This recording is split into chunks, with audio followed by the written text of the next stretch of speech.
Sit tall. Sit tall. Suck it in. Push it out. Suck it in, shoulder. Tits up. Isn't that what they say? That's right.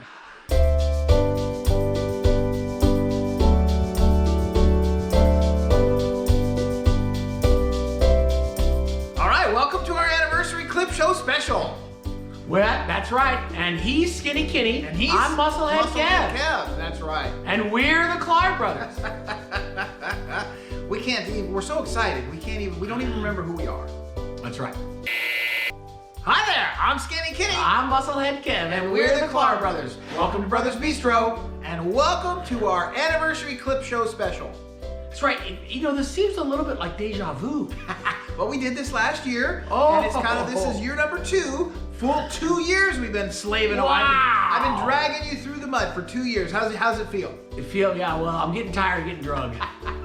But it's good. It's good, and we're gonna have some fun tonight. We're gonna be looking back over the course of the year, thinking about 2023, right, as we do that, but really kind of reveling in our glory. Okay. Reveling in our glory. Yeah, we're gonna look back at some of our favorite recipes, some of the stuff we learned, some of the stuff we didn't think we were gonna learn that we learned, you know, all that knucklehead stuff. Some of the stuff we're gonna avoid. Yeah. Things to avoid for next year for sure. So, you know, sit back and enjoy. This is a little retrospective. The holiday is all the time for this kind of a thing as you're looking at the last year and thinking about the next year. We're gonna start with our favorite recipes. That seems like a good place to start, right? Today, we're cooking flank steak salad. Have I ever let you down? Yeah. Yeah, so what we got basically is a big slab of meat. So we're gonna put this on the grill, just like that. That'll shut you up. Finally I found a way to shut my brother up. Give him some food. That's Kev's fave. Yeah, I know it's hard to Kevin never believe. saw a red meat that he didn't Yeah, like. it's hard to believe. But when we were thinking back through the year, I realized that I didn't cook a lot of steak, or we didn't cook the prime rib, and some of those things. So the closest thing Because I was trying to make you branch out a little bit. But when it all came back to roost, what was your favorite? flank steak salad. We're gonna cook some garlic crusted salmon and green beans. And I think we got too much salt here. I don't know who was measuring, but I think there's too much salt here. We're coming in tight. My favorite, however, was the garlic baked salmon and green beans. Why is that? Well, I mean, it just was the best recipe we cooked all year long. I don't have a preference like you do where it's always red meat. I actually look at the whole palette. It had sriracha. Yeah. It had garlic. Right. And it had butter. And even better than that, it was super easy. It was a one-pan wonder. Everything went into one pan, stuck that baby on the barbecue, and Bob's your uncle. Yeah.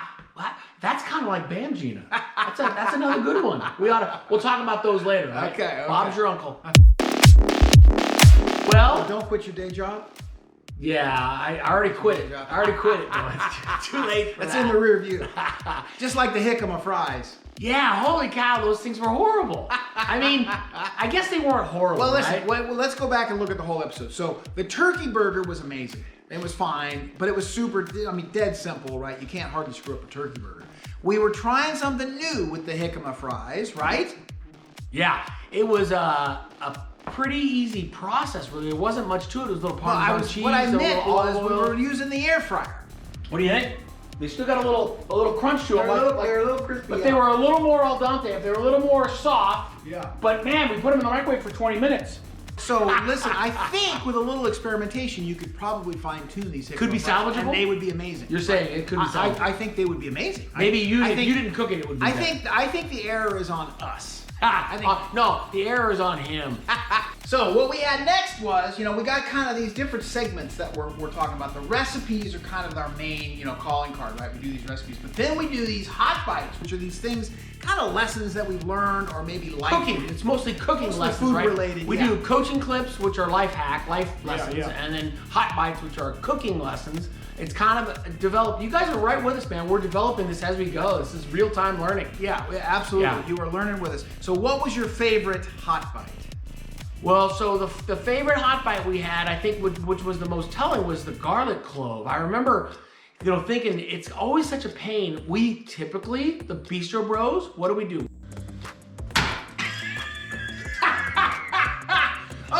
Now mine is a little bit more mental. I have been told that you could put this bad boy in the microwave for 20 seconds. So that's what we're gonna do. And then it should be able to kind of come apart. And we learned something there. I mean, the microwave piece was way better. Yeah, seemed to be, mine made more of a mess. It was super satisfying, but it definitely made more of a mess. And then, but my second favorite thing that we learned throughout the year which was kind of cool. It was the meat tenderness. This is rare. That feels pretty rare. Medium rare. That's a little tighter. Medium well. Oh yeah. And well done, buddy. I have a pretty good looking palm.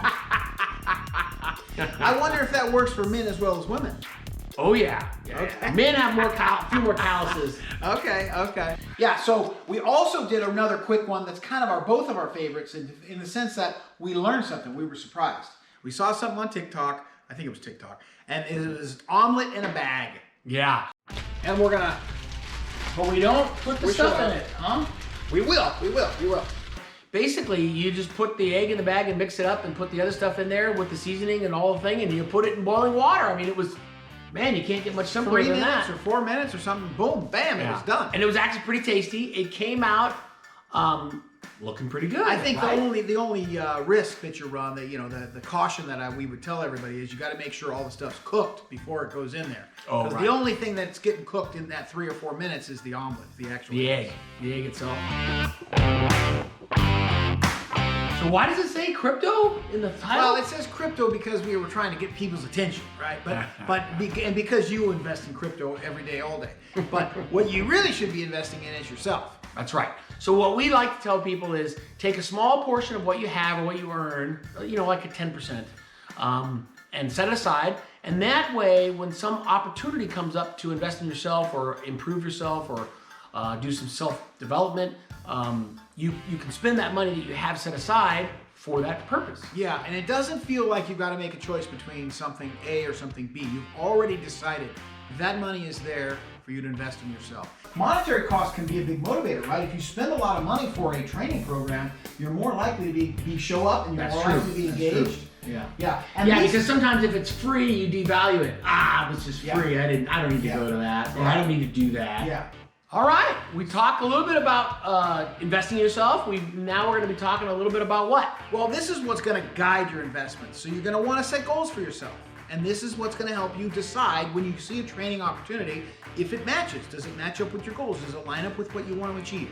I do a big goal setting thing at the end of the year. There's nothing magical about January. It just happens to be the end of the year, and there's seems to be a little more downtime around us. We can take a week or 3 or 4 days to really think about what happened the previous year, which I think has been really powerful for me, because what happens for me is I get to the end of the year and I think, man, I didn't get anything done. We know that if you don't have it planned and you don't track it, you're not likely to accomplish it. How many of us have been there at the end of the whatever period of time and we haven't done anything? Yeah. Well, we watched Netflix. We had some unusual recipes. We this did year, have right? a couple of unusual. We tried to branch out, right? I'm trying to make you branch out. I'm dragging him along. Come on, buddy. Let's do something other than beef. So Ken has 2 strategies. 1, he cuts me off every time I'm talking. And 2, he's dragging me along. The cod was a white fish sauce. Yeah, we made some homemade dipping sauces, and we didn't bread these things with your traditional breading because we're trying to keep it, relatively low carb. We breaded it with a mixture of Parmesan cheese and a couple of other things. So it was really good. I think it's definitely something we should try again. The sauces are kind of what makes each of these recipes kind of unique. And this one had 2 different sauces. It had like a tartar sauce and a mustard sauce. Yeah. And so that made it fun. Yeah. Pepper, egg in a hole was pretty cool. It started with a bell pepper. We got some red bell peppers, and we cut off the ends, and we made some rings. I pulled the seeds out and threw them at you. Right. Yeah, you definitely threw the seeds at me. So check out this recipe if you get a chance, because it was definitely, and we used, what was it, jicama?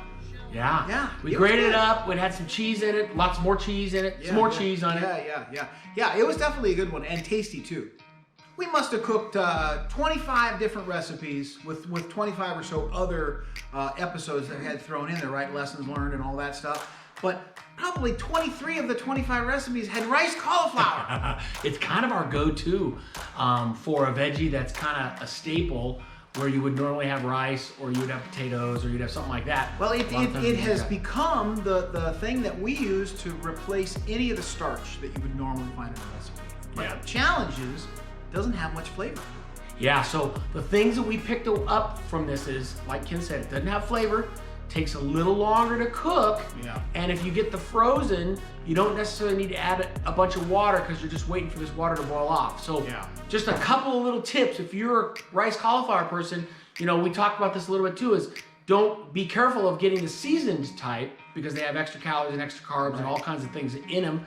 And you're gonna have to flavor it. You're gonna have to cook it a little longer, and Yeah.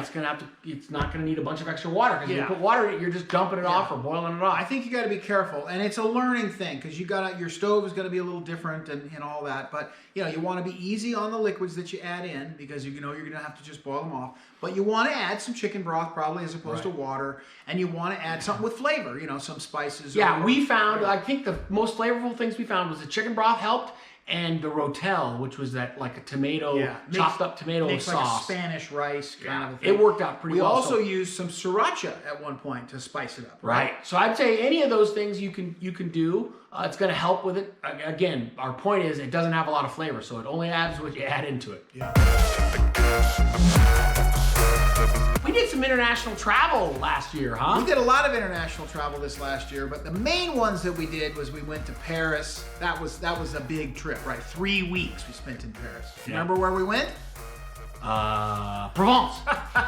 Yeah, we spent our first week in Provence, and we went to the lavender fields, and we got some honey that was made from the lavender fields. We got to exercise by the piscine. That's right. We did some afterburn Right. next to the pool. And there. one of our favorite things was we got to cook. What did we cook? Do you remember what it was called? It was salmon in a pipe tin. In a pocket. Salmon in a pocket. So, but it was really cool actually, and it's super tasty. She's a wonderful cook. Yeah. And then we went from there. We went to Quebec. That's right. That's right. Quebec was really kind of unique. It's a small town. Is it an island? No. Kind of like though. I mean, it feels like East it's Coast town, but in Canada. So we had to leave the country. And when we went there, COVID was still in effect. So we had to get tested before we went, and we had to get tested before we came back. Yep. And it was really an exposure to the culture there because it was middle of winter, 6 to 8 feet of snow all around us. And Ken and Melanie were going to the university to study language. Yeah. And we were kind of going out in the afternoons Every and day. evenings. Every day checking we out were the up at things. 6 a.m. to take the bus for an hour to get to school that went from like 8 o'clock to 1 o'clock. And then Kevin would meet us somewhere. Pull up the covers and sleep in a little longer. Well, big picture, number one, we're out there on TikTok now, and that platform is taken off for us. We've got over 1,000 subscribers, and it started at 0. We weren't even on TikTok this time. I thought it was Instagram. I thought that was where we were TikTok really was a blowing big up. one. Instagram was a big one too because of these reels. We got these short little goofy things we're doing, and you know we specialize in goofy. I don't know how this one works though. Well, you got to be smarter than the Ninja Blender. Jicama, but they sound like Jicama. What did we do? Well, what I did, you mean? You didn't do it. Yeah, because you're always standing back directing traffic. So this is nice. You can do it in a baking sheet if you want, but you have a little trouble. You have a little trouble getting it coated, right? My brother's a constant critic and a critic. Okay. Well, can you say snack time? That's right. That's right. And We've got our crack social media team working with us. They're always coming up with some funky, weird thing for us to do. Yeah, and we'll do anything. Yeah, we're like a monkey, huh? We just do whatever. They just tell us where to So go. we had 25 recipes that we recorded and another 25 or so other clips. Remember, we got the hot bites that are the cooking. It feels like you got me dragging me out every week, buddy. It just feels like. And it is every week. There's a new video every week. So stay If tuned. you haven't been seeing us every week, you've been missing out. You didn't push the post notification. Yeah. You didn't click on the little Right. bell. to Or give us subscribe. a big thumbs up. We love that. And we are looking forward to next year, right? Yeah, but we need your help. We need you to tell us what kind of recipes you would like to see us cook. Remember, they got to be healthy and they got to be easy. But other than that, we're game. We're open to anything. Or where do you want us to go? Because we're looking to do a little bit more traveling, a little bit more exploring, right? With our cameras in hand and our chef's coats on. Yeah. Maybe we'll get another co-host chef. That would be awesome. And we like French because we kind of like the language, but you don't have to restrict yourself to that. We'll go to the Bahamas, especially if you know someone there that'll put us up for a long week. That's right. That's right. So we're looking for your recommendations, but all in all, this was a great year, and we are looking forward. This is year due. This is the end of